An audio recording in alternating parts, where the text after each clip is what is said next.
مذہب اسلام وہ پاکیزہ مذہب ہے جس نے برابری کا درس دیا، اونچ نیچ کا فرق مٹایا، کالے گورے کا فرق مٹایا، امیر غریب کا فرق مٹایا۔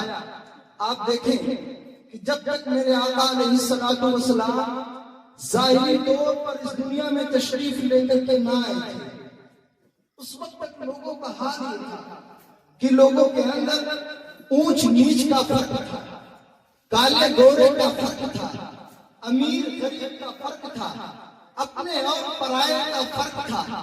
یہ ساری چیزیں اس وقت تھی جس وقت میرے آقا علیہ الصلوۃ والسلام ظاہری طور پر اس دنیا میں تشریف لے کر کے نہ آئے۔ لیکن جب میرے آقا علیہ الصلوۃ والسلام ظاہری طور پر اس دنیا میں تشریف لے کر کے آئے اور آپ نے لوگوں کو یہ پیغام دیا کہ اب اونچ نیچ کا فرق مٹایا جائے، اب کالے گورے کا فرق مٹایا جائے گا، اب امیر غریب کا فرق مٹایا جائے گا، اب اپنے اور پرائے کا فرق مٹایا جائے گا۔ آپ دیکھیں اس شان سے میرے آقا صلی اللہ علیہ وسلم نے اس فرق کو مٹایا کہ اگر مسجد نبوی میں حضور صلی اللہ علیہ وسلم کی ابتدا میں اگر آپ کے امیر صحابی حضور صلی اللہ علیہ وسلم کی ابتدا میں نماز ادا کرتے ہوئے نظر آتے ہیں تو انہی کی صف میں انہی کے قریب آپ کے غریب صحابی بھی نماز ادا کرتے ہوئے نظر آتے ہیں۔ حضرات پتہ یہ چلا کہ مذہب اسلام وہ پاکیزہ مذہب ہے جس نے برابری کا درس دیا۔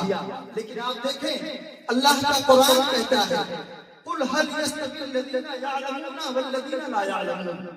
اے محبوب آپ فرما دیجئے، اے محبوب آپ لوگوں سے کہہ دیجئے، اے لوگوں کیا علم والے اور بغیر علم والے یہ برابر ہو جائیں گے؟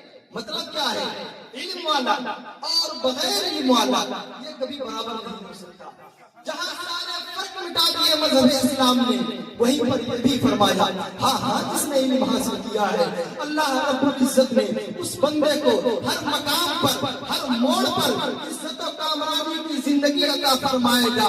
آپ دیکھیں جس کسی کو عزتیں ملی ہیں علم کی بنیاد پر ملی ہیں، جس کسی کو مقام ملا ہے علم کی بنیاد پر ملا ہے، جس کسی کو فتح ملی ہے علم کی بنیاد پر ملی ہے۔ آج ہر انسان یہ چاہتا ہے مجھے عزت مل جائے، آج ہر انسان یہ چاہتا ہے مجھے مقام مل جائے، آج ہر انسان یہ چاہتا ہے مجھے بلندیاں مل جائے۔ لیکن یاد رکھو عزتیں ملیں گی علم کی بنیاد پر، بلندیاں ملیں گی علم کی بنیاد پر، فتح ملیں گی علم کی بنیاد پر۔ آج کی دنیا قدموں میں جھکنے کے لیے تیار ہے، شرط یہ ہے کہ لوگ علم حاصل کریں۔ خدا را آج بھی جن لوگوں نے علم حاصل کیا ہے دنیا والے ان کے قدموں میں اپنے سر جھکا رکھے ہیں، اور سر کیوں نہ جھکائے؟ میرے آقا نے ارشاد فرمایا جو علم حاصل کرتا ہے اللہ اسے دنیا میں بھی عزت عطا فرماتا ہے اور آخرت میں بھی عزت۔ سبحان اللہ سبحان اللہ۔ حضرات عزتیں ملیں گی علم کی بنیاد پر،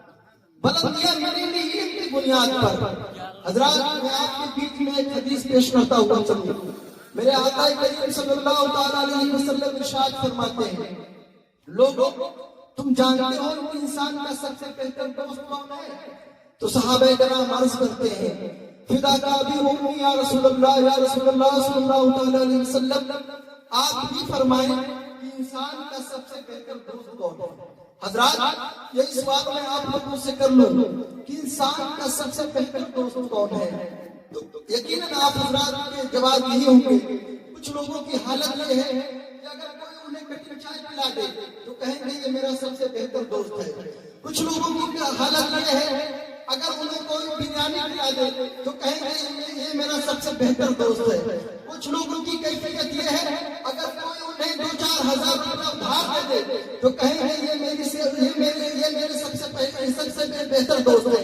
حضرات لیکن میرے آقا ارشاد فرماتے ہیں لوگوں انسان کا سب سے بہتر دوست علم ہے۔ علم یہ ایسا دوست ہے کہ سارے دوستوں کا تعلق صرف دنیا تک ہے۔ کیا آپ نے نہیں دیکھا کہ جب تک جسم میں جان رہتی ہے تب تک لوگ دوستی کی باتیں کیا کرتے ہیں، تب تک لوگ دوستی کی قسمیں کھایا کرتے ہیں، لیکن جیسے ہی جسم سے روح نکلی تو لوگ گھر والوں کو فون کر کے پوچھتے ہیں کہ جنازہ اٹھا لیا کہ نہیں اٹھا لیا۔ جب جنازہ قبرستان پہنچ جائے گا تو مجھے اطلاع کر دینا، میں کسی کام میں مصروف ہو گیا ہوں۔ مطلب پوری زندگی دوستی کی باتیں کرتا رہا، اب اس کے پاس اتنا وقت نہیں ہے کہ اپنے جنازے کو کاندھا دے سکے۔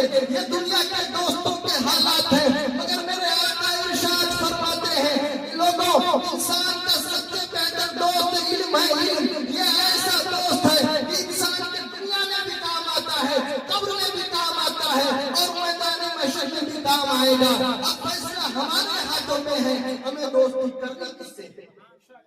حضرات ایک مقام پر میرے آقا ارشاد فرماتے ہیں لوگوں، 4 میں بننا، 5واں مت بننا، ورنہ ہلاک ہو جاؤ گے، برباد ہو جاؤ گے۔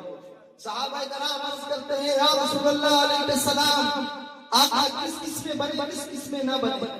آقا ارشاد فرماتے ہیں لوگوں، یا تو عالم بننا، یا علم حاصل کرنے والا بننا، یا علماء کی محفل میں بیٹھنے والا بننا، یا علماء سے محبت کرنے والا بننا۔ 4 بننا، 5واں مت بننا۔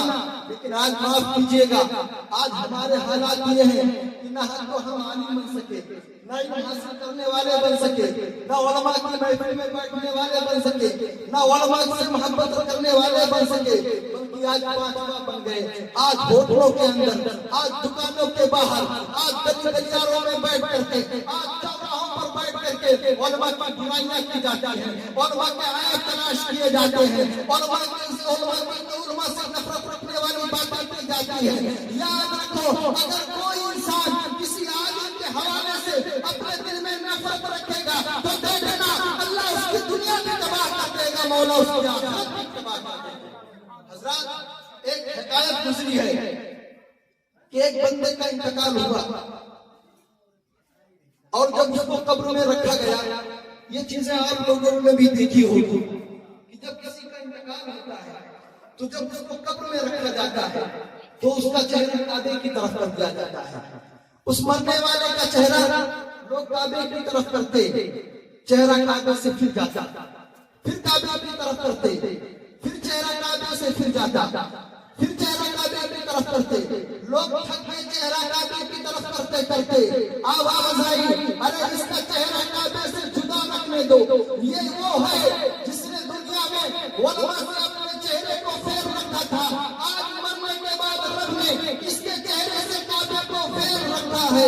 حضرات گرامی، اسی لیے میرے آقا نے ارشاد فرمایا لوگوں، یا تو عالم بننا، یا علم حاصل کرنے والا بننا، یا علماء کی محفل میں بیٹھنے والا بننا، یا علماء سے محبت کرنے والا بننا۔